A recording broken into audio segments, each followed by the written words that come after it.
Hello friends, in this video we are going to learn how to set up our UiPath Action Center in the orchestrator as well as in the studio.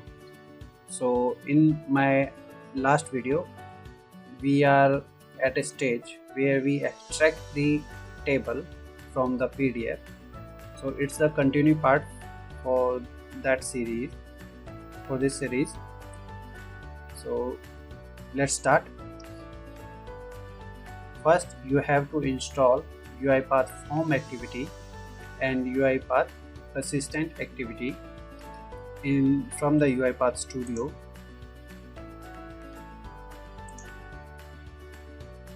How? First, go to the Manage Package. Under that Manage Package, if you go the Official and if you type Form, and this is the activity. There are lots of form related activity, but you have to install form activity.library. I have already installed, that's why it's showing uninstall. You have to install that. A part of this persistent UiPath.persistence.activities. So this is for the task related, so with the robot and the human in a loop. So you have to install both activity. Once you install that activity, so under the activity panel you will find out the task.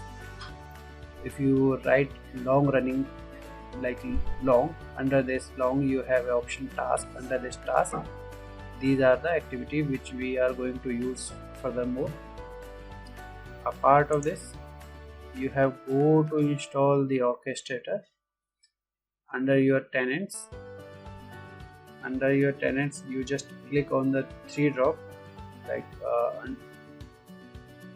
so just an example, you have to go click on a home. Under home, click on a admin. Under the admin, your tenant, and if you are working any other tenant, so I am working with the default one.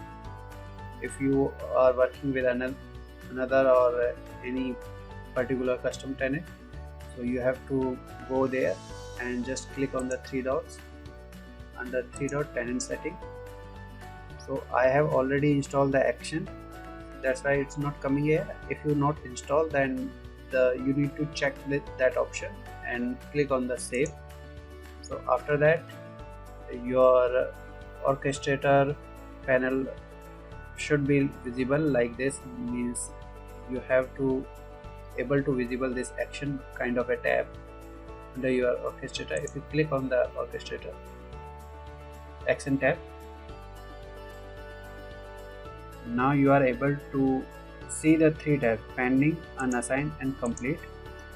If you are not aware about this, so please let me know in the comment box. I will explain deeply.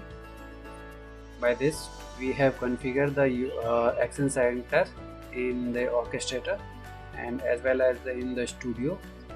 In the next video, we will see the practically how we will use this UiPath Action Center for our remaining tasks. Let's meet in the next video. Thank you.